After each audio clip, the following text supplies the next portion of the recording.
Cette vidéo est sponsorisée par Uniconverter.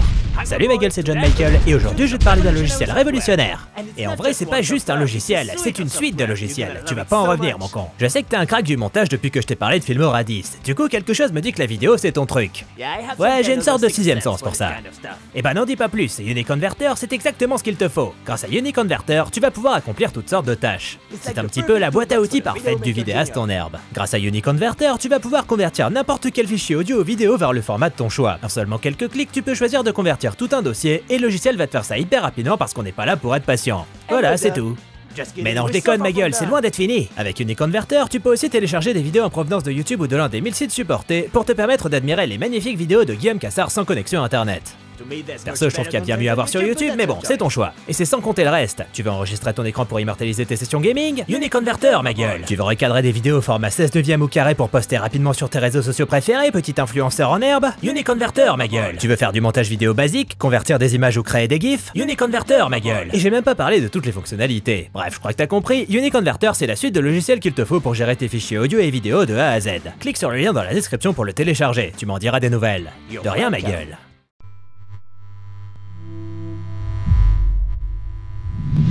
Salut à tous, c'est Guillaume Cassard et aujourd'hui on va parler des agents secrets les plus stylés d'Angleterre. À côté d'eux, Bond peut clairement aller se rhabiller. C'est parti pour Kingsman. Ils étaient pas trop cool ces vieux films d'espionnage? Ça, c'est ce que se dirent Matthew Vaughn et Mark Millar lors d'une conversation alcoolisée en plein milieu d'après-midi dans un pub londonien. Matthew Vaughn, c'est un réalisateur en pleine ascension. Après avoir produit les films de Guy Ritchie dans les années 90, il est passé à la mise en scène en 2004 avec Layer Cake, film de gangster avec Daniel Craig, avant d'écrire et réaliser l'adaptation de Stardust en 2007, roman de fantasy de Neil Gaiman. Mais c'est en 2010 qu'il explose véritablement avec Kick-Ass, adapté d'un comics signé Mark Millar. Le même Mark Millar avec lequel il enchaîne des peintes en repensant à ses vieux films d'espionnage. C'est bien, vous suivez. Avec Kick-Ass, il avait clairement mis un coup de pied dans la fourmilière en signant un film de super-héros irrévérencieux et violent, clairement à contre-courant de ce qu'on avait l'habitude de voir. Et puis, en 2011, il met tout le monde d'accord en réalisant ce qui constitue pour moi le meilleur X-Men, X-Men First Class, un petit bijou de comics sur grand écran. Bref, Matthew Vaughn c'est un concentré de talent avec un style bien à lui, et c'est un réalisateur que j'aime beaucoup. Et donc, le voilà à repenser avec nostalgie à ces vieux James Bond avec Roger Moore, ses préférés, qui constituaient des divertissements fun et légers, avant tout destinés à amuser le public. Plus rien à voir avec les films d'espionnage d'aujourd'hui. Millar à lui s'interroge donc. Pourquoi sont-ils devenus si sérieux, si sombres, si terre à terre? Où est donc le fun, bordel? Et à force d'en parler, les germes d'une histoire commencent à prendre forme. Millar se met donc à travailler sur le comics qu'il nomme The Secret Service, et dans lequel Gary London, jeune délinquant londonien, se voit pris sous l'aile de son oncle Jack, agent secret sous couverture qui est bien décidé à faire de lui un gentleman espion. Millar envoie le script de son comics à Vaughn, qui aime certaines idées et d'autres un peu moins. Il faut savoir se dire les choses, c'est le secret d'une relation durable. Millar procède donc à quelques modifications et Vaughn, enthousiaste, lui fait part de son envie de l'adapter au cinéma. Mais ce sera pour plus tard, car Vaughn travaille alors sur X-Men Days of Future Past, la suite de First Class dont il vient d'achever le traitement. Le problème, c'est qu'il n'arrive pas à se sortir Secret Service de la tête. Il y pense bien plus qu'à ses mutants en réalité. Il rêve de ce projet qu'il imagine comme un hommage post-moderne aux films d'espionnage à l'ancienne, saupoudré d'une bonne dose de comédie et d'action survoltée. Il décide donc de se mettre au travail et entame la rédaction du script avec sa partenaire Jane Goldman, avec qui il avait écrit tous ses films depuis Stardust. L'idée, offrir ce que Casino Royale ne nous avait pas offert, à savoir nous montrer les jeunes années d'un agent secret tel que Bond, de son entraînement à sa première mission. Et si les deux scénaristes se servent bien du comic Secret Service comme base de leur script, ils ne l'adaptent pas littéralement, Vaughn tenant à poser sa patte sur l'histoire. Parmi les différences notables, il supprime tout lien familial entre ces deux personnages principaux et développera toute une mythologie autour de l'agence de renseignement qui se trouve au cœur de l'histoire, là où Millar en avait fait une simple agence gouvernementale. Et c'est en allant se faire tailler un costume chez Huntsman, tailleur londonien réputé de Savile Row, qu'une idée s'impose à lui. Alors qu'il se fait prendre ses mesures, son esprit s'égare. Vaughn s'imagine alors poser la main sur le miroir face à lui, déclenchant par là même un système faisant descendre toute la pièce vers le QG d'une organisation secrète. Il tient là l'un des piliers de son histoire. L'agence d'espionnage du film opérait sous la couverture des tailleurs Huntsman. Et pas question d'en faire une agence gouvernementale. Au contraire, l'organisation opérera de façon indépendante, sans l'aval des gouvernements. Secret Service devient alors Huntsman & Sons. Aux alentours de la fin 2012, le premier jet du script est prêt, et Vaughn tenant à garder sa liberté créative, il a l'intention de le produire de façon indépendante via sa société Marv. Ceci dit, il a tout de même besoin d'un gros studio pour en assurer la distribution. Il va donc voir la Fox avec son script sous le bras et leur soumet gaiement son projet. Et là, la Fox lui répond « Mec, t'es sérieux ? Le truc, c'est que le scénario de X-Men Days of Future Past signé du producteur de la saga Simon Kinberg arrive à peu près en même temps dans les bureaux du studio. Et étant donné que Vaughn ne peut pas se dédoubler, il va falloir faire un choix. Pour le studio, c'est vite vu. Days of Future Past a la priorité. Vaughn demande à la Fox de le repousser d'1 an, le temps de tourner Huntsman & Sons, mais il n'en est pas question. Le studio produira le film dès maintenant avec ou sans lui. Et s'il veut tourner son film d'espionnage, il doit donc laisser tomber les X-Men. En plein dilemme, le réalisateur réfléchit. Il se dit que s'il ne fait pas Huntsman & Sons maintenant, quelqu'un d'autre débarquera avec un film d'espionnage old school et fun, et il s'en mordra les doigts. Ce qui est effectivement arrivé quelques temps plus tard avec Man from U.N.C.L.E. de son compère Guy Ritchie. Bref, Vaughn le sent au fond de lui, Huntsman & Sons ne peut pas attendre. Il choisit donc ce projet, dont il se sent de toute façon bien plus proche dans le sens où, contrairement à X-Men, il en est le créateur.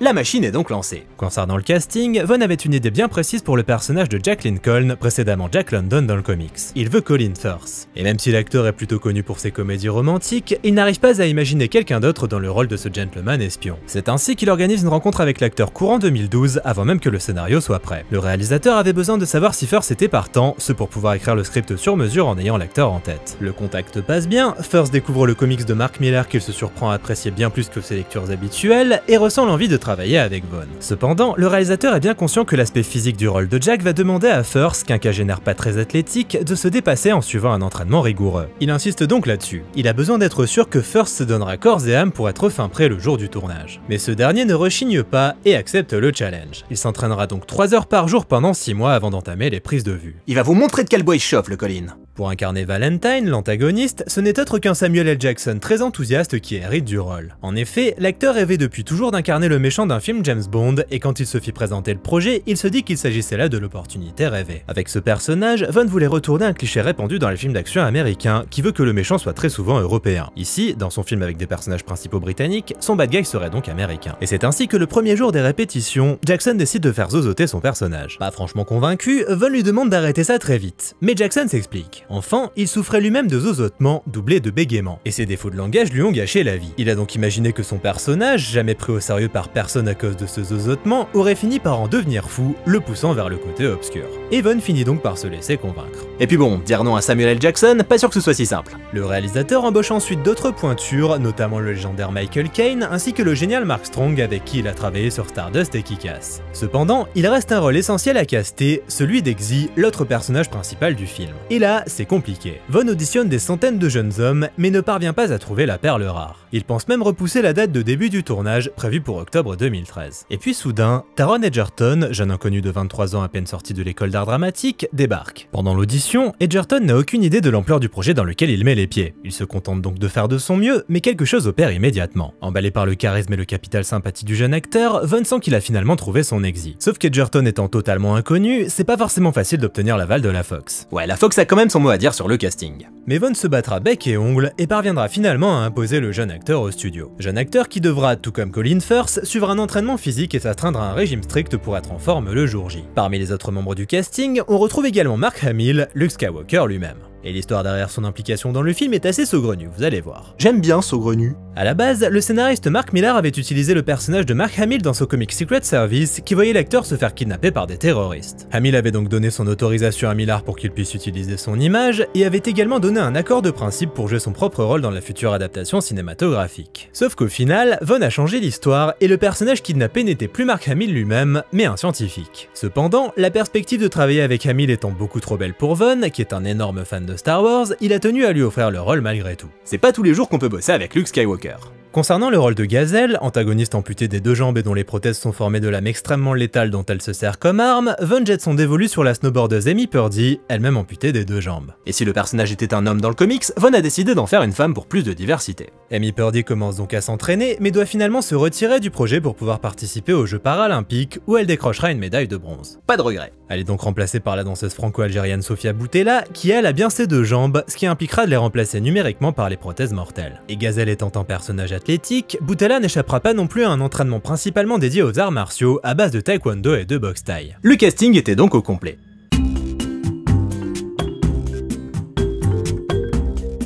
S'il fut un temps envisagé d'intégrer des apparitions d'Elton John, Lady Gaga, Adele et David Beckham dans leur propre rôle, l'idée fut finalement abandonnée, notamment suite à un refus d'Elton John. Mais peut-être l'idée sera-t-elle recyclée dans la suite ? Après quelques réécritures qui voient notamment Jack Lincoln devenir Harry Hart et le titre Huntsman & Sons se changer en Kingsman The Secret Service, le script est fin prêt. Et c'est ainsi que, doté d'un budget de 80 millions de dollars, soit plus du double de Kick-Ass mais moins de la moitié d'un Skyfall, le tournage de Kingsman débute en Angleterre en octobre 2013. Et même si le réalisateur avait eu l'occasion de travailler sur un budget bien plus important avec X-Men et ses 160 millions de dollars, il considère Kingsman comme son projet le plus ambitieux. Il s'agissait en réalité de son projet le plus personnel, dans lequel il souhaitait incorporer absolument tout ce qu'il aimait dans le cinéma. Kingsman serait une sorte de melting pot de tous ses genres favoris, par-dessus lesquels il ajouterait une bonne couche d'humour, mais sans pour autant tomber dans le pastiche ou la parodie. Bref, Vaughn avait bien l'intention de tout donner sur ce projet qui lui tenait particulièrement à cœur. Sur le plateau, il est préparé, très calme et concentré, mais n'hésite pas à improviser si une idée lui vient sur le moment. Bref, le réalisateur est en pleine maîtrise, et de la maîtrise, il allait en avoir besoin pour mettre en scène de nombreuses scènes d'action visuellement très ambitieuses. Le but, c'était de les chorégraphier telles des ballets. Vaughn voulait qu'elles soient belles à regarder, et très éloignées des clichés hollywoodiens et de leurs scènes d'action basiques qui finissent par toutes se ressembler. Il cherchait avant tout à se démarquer et à imposer son style. Et dans cette optique, il pourra compter sur Brad Allan, réalisateur de seconde équipe et coordinateur de cascades talentueux, malheureusement décédé en août 2021. Sur Kingsman, Allan s'en est donné à cœur joie, concevant des scènes de combat intenses, spectaculaires et dynamiques. C'est d'ailleurs lui qui dut mettre en boîte la séquence clé du film, un massacre au sein d'une église intégriste où Colin Firth doit tout donner. Fort heureusement, les 6 mois d'entraînement ont payé et l'acteur est prêt et en excellente condition physique. Il effectuera d'ailleurs lui-même une très grande partie de ses cascades. Badass! Et pour ajouter de la difficulté, la séquence doit prendre la forme d'un long plan séquence d'environ 7 minutes, pleine à craquer de cascades en tout genre, impliquant donc 20 cascadeurs et une centaine de figurants. Et du coup, ils ont mis près de 3 semaines pour la tourner au lieu d'une. Le modèle que Vaughn avait en tête n'était autre que la fameuse scène du combat au marteau de Old Boy. Le réalisateur tenait en effet à ce que sa séquence ait la même énergie brute. Évidemment, étant donné le caractère complexe de la scène, elle ne sera pas véritablement tournée en une seule prise. L'équipe va donc devoir tricher, divisant la séquence en de nombreuses prises qui seront ensuite assemblées au montage pour donner l'illusion d'un plan séquence. La caméra, opérée par le cadreur George Richmond, devait donc toujours être parfaitement en place pour ne rien louper de la chorégraphie millimétrée conçue par les cascadeurs. Il n'y avait pas le droit à l'erreur, ce pour que la séquence soit la meilleure possible, mais aussi pour que l'illusion d'une seule prise continue fonctionne au montage. Et ça, c'était juste une scène d'action, il y en avait d'autres. Parmi celles-ci, on compte notamment un saut à l'eau tourné à l'aéroport d'Oxford avec les membres de la Red Bull Skydive Team, et toutes sortes de scènes de combat à main nue et de fusillades impliquant de nombreuses armes. Taron Egerton dut d'ailleurs faire de son mieux pour avoir l'air crédible, lui qui n'avait pas du tout pour habitude de manier des armes. Pour le jeune acteur, qui n'a jamais fréquenté les plateaux de cinéma, c'est un véritable baptême du feu qui s'opère. Et s'il se sent bien sûr extrêmement chanceux d'obtenir un rôle de premier plan dans une telle production pour son entrée dans le monde du cinéma, autant dire que la pression est assez énorme. Il n'arrive pas à croire qu'il va donner la réplique à Colin Firth et Samuel L. Jackson, et cela l'intimide énormément. Heureusement, Firth se montre très protecteur vis-à-vis de lui, et une belle complicité s'installe entre eux, non sans rappeler d'ailleurs la dynamique qu'il est leur personnage, le jeune débutant face à l'expert qui a roulé sa bosse. Et comme Firth est un vrai gentleman, la veille du premier jour de tournage, se doutant qu'Egerton était extrêmement angoissé, il lui a envoyé un long texto d'encouragement pour le rassurer. Oh. C'est sûr qu'il y avait de quoi être intimidé. Kingsman débordait d'ambition. Des costumes aux accessoires en passant par les décors gigantesques, l'échelle du film était impressionnante. Mais parfois, l'ambition, ça joue des tours. Demandez à John Hammond. Parmi les morceaux de bravoure du film, une séquence sous-marine tournée dans un décor de dortoir immergé dans un bassin. Pour tourner cette scène, le décor est censé descendre petit à petit jusqu'à être immergé à environ 1,20 m. Sauf que suite à un dysfonctionnement, le système lâche et le décor se retrouve à 6 mètres en dessous de la surface. Fort heureusement, plus de peur que de mal pour le casting, mais du côté de la technique, le bilan est plus lourd. 2 caméras sont détruites dans la manœuvre, ainsi que tout le système d'enregistrement sonore. Le seul côté positif dans tout ça, c'est que la peur sur le visage des acteurs ne fut pas du tout feinte sur les prises suivantes, ces derniers étant véritablement terrifiés à l'idée que quelque chose tourne mal. Et c'est ainsi que cette séquence qui devait être bouclée en 4 jours en nécessita finalement 11. En vérité, Vaughn dut carrément la réécrire pour la simplifier, car elle était censée être bien plus riche en action et aurait donc nécessité encore plus de temps pour être mise en boîte. Heureusement qu'il arrive à s'adapter face aux imprévus, le Matthew. Histoire de boucler la boucle, l'équipe passe également 2 jours au sein du tailleur Huntsman sur Savile Row, là où Vaughn avait imaginé les prémices de l'histoire. Ils devront donc modifier la façade pour changer le Huntsman en Kingsman, ainsi que certains détails à l'intérieur du tailleur. Cependant, pour les séquences les plus complexes, l'équipe tournera en studio dans des décors inspirés par le tailleur Huntsman, mais pas strictement identiques. En février 2014, le tournage est terminé et Eddie Hamilton s'attaque au montage. Et il y avait du boulot.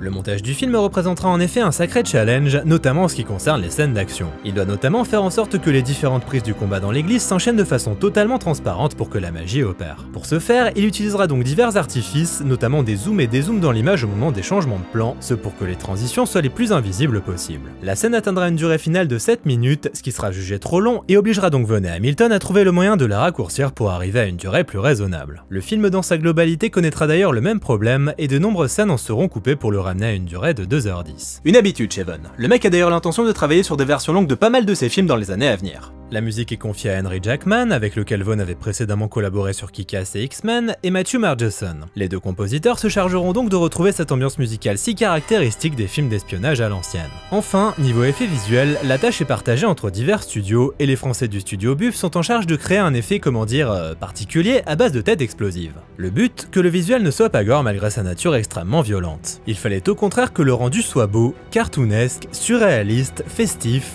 Ce sont des têtes qui explosent, les gars. Invisible, société londonienne, dut quant à elle prendre en charge les fameuses prothèses de gazelle. Quant à la société Prime Focus, elle se chargea du massacre dans l'église, ajoutant de nombreux effets de gerbes de sang, de flammes, de coups de feu, et remplaçant le visage du cascadeur par celui de Colin Firth quand c'était nécessaire. Et ça y est, Kingsman était terminé. Vaughn projette donc le résultat à la Fox, et l'accueil est... comment dire ? Pas folichon. Les exécutifs ne sont pas du tout convaincus du potentiel commercial du film sur le territoire américain, et ça pose un gros problème. Kingsman est trop british pour eux, trop irrévérencieux. Ils demandent à couper la scène de l'église, à faire post-synchroniser tous les dialogues de Samuel L. Jackson pour lui retirer son cheveu sur la langue, à couper la scène où lui et Harry partagent un McDonald's, etc., en prétextant que les Américains ne comprendront pas le délire. Sauf que Vaughn, il est pas du genre à se laisser marcher dessus. Sa réponse, non. Voilà le film les gars, on n'y touche plus. Si les Américains ne comprennent pas, c'est leur problème, pas le mien. Tu es une légende, Matthew Vaughn. Initialement prévu pour octobre 2014, le film sort finalement en salle en février 2015, et le succès est bien au rendez-vous. Il finit cependant son premier week-end d'exploitation à la 2e place du box-office, n'ayant malheureusement pas réussi à battre 50 nuances degrés. Mais malgré son classement R, Kingsman rapporte 414 millions de dollars au box-office mondial, dont 128 aux USA. Un beau succès commercial donc, accompagné de critiques emballées. Comme je les comprends. Le film suit donc Eggsy, jeune londonien qui a ce qu'il faut en lui pour réussir dans la vie, mais qui préfère se complaire dans la délinquance. Suite à la gaffe de trop, il croise le chemin de Harry Hart, ex-collègue de travail de son défunt père. Eggsy apprend alors que son père faisait partie de l'organisation top secrète Kingsman et qu'il s'est sacrifié pour sauver la vie de Harry. Et ce dernier voyant Eggsy bien plus qu'un délinquant, il se prend d'affection pour lui et va tenter de faire de lui un gentleman espion. Et du coup, Kingsman, c'est génial.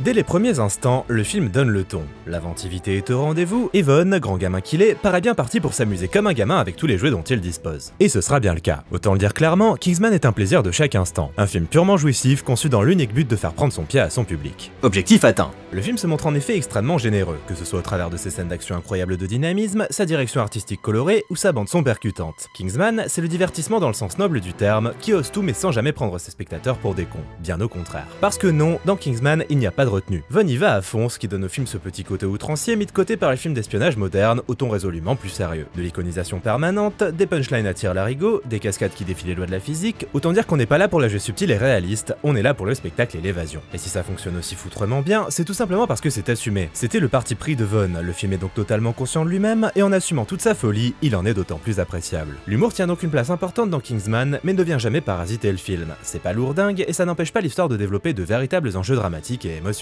On y reviendra. Bref, Kingsman n'est pas une parodie. Vaughn est bien clair là-dessus, le film n'a jamais été conçu dans cette optique. Drôle oui, bête non. Kingsman, c'est avant tout un hommage affectueux à un genre adoré par Vaughn. L'humour n'est qu'un vernis posé par-dessus. Toujours est-il qu'il fonctionne bien. Irrévérencieux et subversif, le métrage est très loin du côté lisse et fade de bien des blockbusters d'action sortis ces dernières années. Humour et violence se mélangent pour un résultat détonnant qui n'est pas sans rappeler le style de Tarantino, sans pour autant tomber dans son cynisme. Provoquant mais jamais méchant, Kingsman ne malmène pas son public, mais cherche avant tout à le faire sourire. Bref, c'est cartoon, parfois un brin vulgaire, et pourtant, Kingsman s'avère plus fin et intelligent qu'on le penserait au premier abord. S'il s'amuse avec les clichés James Bondiens, c'est aussi pour mieux les déconstruire, notamment lorsqu'une dimension méta vient s'ajouter au cocktail. Le film met en effet un point d'honneur à surprendre son public et dispose de quelques retournements de situation parfois choquants de par leur caractère résolument imprévisible. Et dès que l'on se sent en terre inconnue, le film ne manquera pas une occasion de nous rappeler que...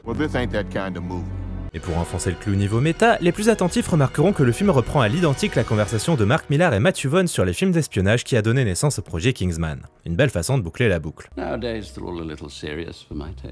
Mais le film ne se contente pas de se complaire dans l'humour et les références méta. Et si n'importe quel tâcheron lambda aurait sans problème délaissé toute ambition visuelle sur l'autel de l'humour, autant dire que ce n'est pas du tout le genre de Vaughn. Résultat, Kingsman est non seulement un film fun, mais c'est aussi un film superbement réalisé. Inventif, beau, bref, impeccable de maîtrise technique et artistique. La mise en scène de Vaughn est dynamique et regorge d'idées, et les scènes d'action sont superbement chorégraphiées, pour un résultat des plus spectaculaires. Et ici, pas de triche, pas de scènes d'action surdécoupées en mode cache-misère. Elles sont parfaitement lisibles, permettant de bien mettre en valeur l'impressionnant travail des cascadeurs. Et naturellement, naturellement, le fameux plan séquence dans l'église s'impose sans mal comme la scène culte du film. Nerveuse, violente et pourtant paradoxalement assez jouissive, cette scène cristallise à elle seule toute l'ambition visuelle d'un film qui ne cherche jamais à tomber dans la facilité. Le résultat est donc clairement à la hauteur du challenge qu'a représenté sa réalisation. On peut donc dire que cette scène est une tuerie. Et la direction artistique n'est pas en reste. Les décors sont superbes, les costumes également, Et encore heureux, on parle quand même de tailleur. et un soin tout particulier a été apporté aux accessoires, film d'espionnage old school rimant forcément avec toutes sortes de gadgets high-tech un peu fous. Niveau scénario, Kingsman s'en tire avec les honneurs, nous offrant une histoire certes classique mais extrêmement agréable à suivre de par sa maîtrise narrative et sa galerie de personnages forts et attachants. Au cœur du film, la relation entre Harry et Eggsy s'avère particulièrement touchante et juste, et les acteurs n'y sont pas pour rien. Colin Firth est extraordinaire en agent secret badass, on n'aurait jamais pensé le voir un jour dans un tel rôle, mais il s'est montré bien plus qu'à la hauteur, apportant son flegme british à un personnage pourtant tout à fait capable de vous péter les genoux dans la seconde.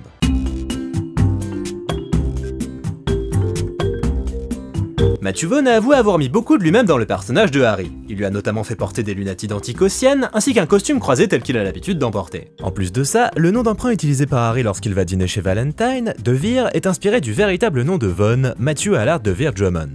C'est vachement long comme nom.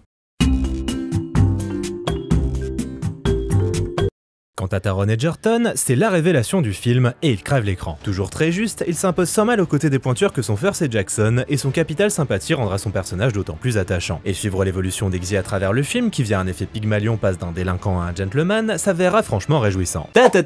C'est quoi l'effet Pygmalion? L'effet Pygmalion veut que la réussite d'un sujet dépende du milieu dans lequel il évolue et de la confiance qu'on lui apporte. C'est donc tout à fait raccord avec le parcours d'Eggsy qui, dès lors qu'il rencontrera Harry, se donnera les moyens de devenir un homme meilleur, tout simplement parce que ce dernier croyait en ses compétences. Enfin, Samuel L. Jackson semble clairement prendre son pied en incarnant ce personnage complètement tordu, extravagant et souvent ridicule, mais qu'on adorera détester. L'effet Samuel L. Jackson, hein.